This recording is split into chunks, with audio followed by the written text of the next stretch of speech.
Greetings. Welcome to Queen Elle TV. This is Elle. Hope everyone is having a great day. Today is Monday, February 28th, 2022. So it's the last day of February. Hopefully, as we get closer to spring equinox, things will start to warm up across the country. That would be awesome. I'm in the United States. I live in the Midwest in Southern Illinois, and it's pretty chilly here. So there's still snow out in some little areas, like in my backyard, where there's some shaded area. But overall, I mean, it's getting warmer. The high today is in the 50s here, so that's cool. Sorry, I'm using my phone. So I did just want to give an update on my CAT scan that I had last week. So just to recap for anyone who hasn't seen the any of my previous content, I am a mom of three, mom of four. It's so funny. I'm still getting used to saying that. So I had my fourth little one this week. It will be 3 months ago. And it's so funny because he's a baby. I think of my three older children as my three, and then I think of this little one as he's just so new and fresh. And, it's just like everything is, he's just at the beginning stage. It's like a clean slate for him. But I'm a mom of four, and I have also, because I have one adult child that's out of the home. So sometimes I'm thinking of the three younger and not her. Anyway, mom of four, homeschooling mom, and I have my daughter who's the oldest, and then my three boys. I have one who is 14. He'll be 15 this summer. I have a 9-year-old who will be 10 in a couple months, and then I have my little one who's almost 3 months old. I can't believe it's even been 3 months. It feels like just yesterday that I had him. So I have mentioned in a previous video that I had some postpartum complications during my pregnancy. For one thing, I'm in my 40s this time around, and I already have some chronic health conditions.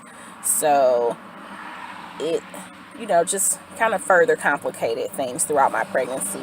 I will say, I mean, there were a few things that happened near the end of my pregnancy, but overall, it was pretty, I can't say it was uneventful, but it wasn't too bad. It definitely wasn't as bad as it could have been, thankfully.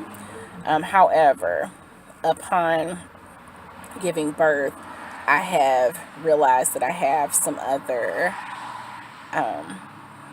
issues. So I've had some back pain. Now, I had chronic back pain prior to this pregnancy. I've had chronic back pain since 2018. And by chronic, I would say that I feel this back pain most days, or at least a twinge here or there daily. So it's often enough that I would consider it chronic. There's not really much relief. Sometimes it's more painful than other. Pardon the technical issue. I keep forgetting that I need a new SD card for my phone. So I keep running out of space and having to free it up. And that's what happened. My video stopped in the midst of it to alert me that I needed to free up some space. So I'm freeing up some space through deleting my cache folder, but it's just taking a while. So anyway, I was referring to complications and the back pain that I've had. So my chronic back pain, I would say at the time of the beginning of my last pregnancy, so early last year, my back pain was more bearable. Like I said, I chose to not self-medicate, so it was never, I did have some times where it was excruciating to me, and those would be the times, maybe once or twice a month, that I would use some medication. prescription medication that I have for pain. But the rest of the time, and I had been advised by specialists that I've seen that it's better to have a steady amount. Oops, I'm using my tablet now. That it's better for me in the long run to use. Sorry, I'm looking at my lighting is bad, so I apologize. But they mentioned me using a constant amount of medication consistently daily in order to help my pain management in the long run. But I've made the choice, just for me personally. I'm not a medical professional, so I can only speak for myself personally. I made the choice not to medicate myself on a daily basis. Um, to use over the counter pain medication as needed, and then on and so I would say most days I was at about a 5 on a scale of 1 to 10 as far as my pain level. And if that pain level went up to like a 7 or so, which on those days once or twice a month it would, that would be the time that I would use the stronger pain medication that I had. So anyway, fast forward to my pregnancy. Whoops. Sorry.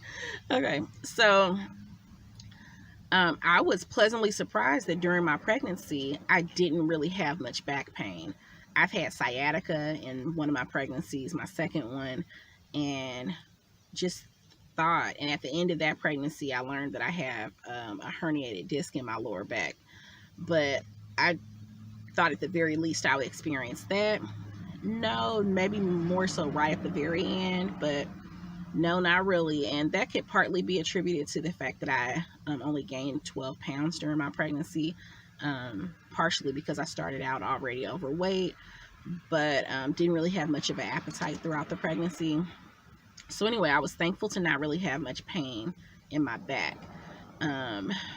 But literally right after I gave birth, I was recovering from a repeat C-section, but I had back pain, and I have had constant back pain.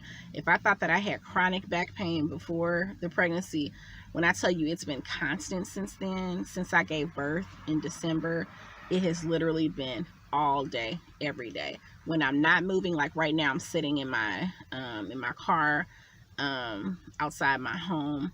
I feel a dull throb in my back, and it's like my mid back, slightly to the left side, and it radiates up towards my shoulder blade. So it's constant. When I'm laying or walking, I feel it. When I'm doing nothing, I feel it all the time. Zero relief. So my neurologist scheduled a nerve conduction study and an EMG, which I will put what that stands for on here somewhere, probably near the bottom. I have that test scheduled for this week. To My neurologist said that she's checking for a pinched nerve. There are some other things that those tests check for as well, as far as, and I'll put that in the description box, as far as checking for any type of, whether the pain is muscular versus nerve related. So that test, like I said, is this week. So I'm interested in finding out more about that. I will insert shortly a clip of me having a CAT scan done last week. And not a clip of me having it done, but I was in the waiting area to have the CAT scan done. Greetings, everybody. This is Elle from Queen Elle TV. Really quick, if you hear something in the background, that's the TV in this office. I am getting a CAT scan done with contrast. This is the solution they have me drink over 45 minutes, and then they're going to inject me with some dye to check out the size of this umbilical hernia that I have. So I just wanted to pop in and just let you know that that's what I'm doing. Hope the sound is okay. I will give you an update on how it goes. Talk to you later. And this was my obstetrician scheduled the CAT scan, or put in a referral for a CAT scan, because I realized, I noticed when taking showers, and whew, thought that was a bee, sorry. I noticed when taking a shower or um, just standing at any time that I have, I felt like a hard bulge um, in my lower abdomen, and never looked it up. Just thought that maybe it was just my organs kind of getting back in position from being pregnant and then having my C-section. So when I had my 6-week checkup, now my 6-week checkup got pushed to an 8-week checkup because my household had that virus, the C virus, in January. So thankfully, we had mild cases for the most part. But anyway, because of our self quarantine phase, I my 6-week checkup got turned into an 8-week checkup. Well, I was laying on my back. My OB was kind of feeling around, pushing around in my abdomen, and she said everything felt good, that my uterus was back down to normal size and back in position. And I said, well, you don't feel it up near my belly button? And she said, no, it's way low. And so I said, well, I feel something hard there. And she said, well, when do you notice it? Because I don't feel anything.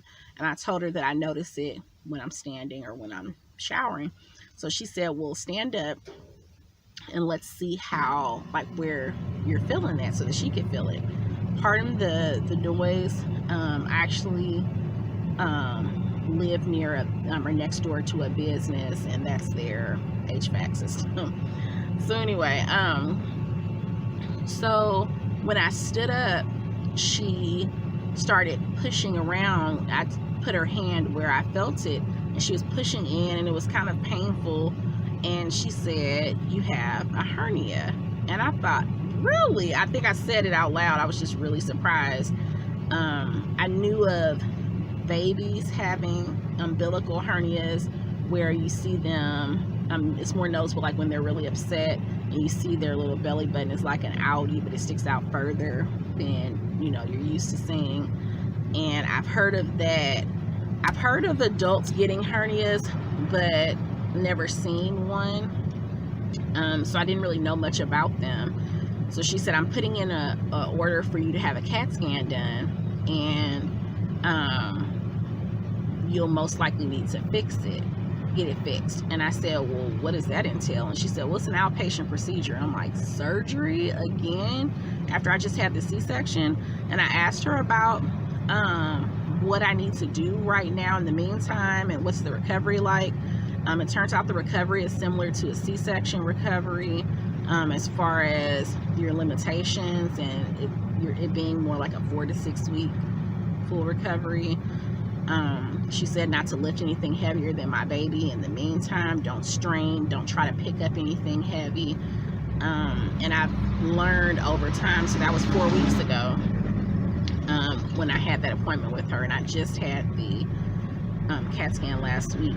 But I've learned that as time has gone on, it's become more painful. It is kind of tender. That area of my abdomen is tender to the touch. When I have to cough or sneeze, it reminds me of when I had my C-section. I actually have to push in on my abdomen area to help kind of prevent myself from just full on out doing it, because it's painful and I feel like I'm straining myself. I've read that you have to watch out for constipation, because any type of strain, even having a bowel movement, can hurt you as far as making it worse. So today I just got my results. So I had this CAT scan last Thursday, and the gentleman who performed the CAT scan, he said, well, it could take 2 to 3 days. So, you know, sometime next week you should hear from your doctor with the results. I got a notification that the results were in today, and it's Monday morning. So I looked at the results. I haven't gotten a call from my doctor's office yet, but they literally just posted the results.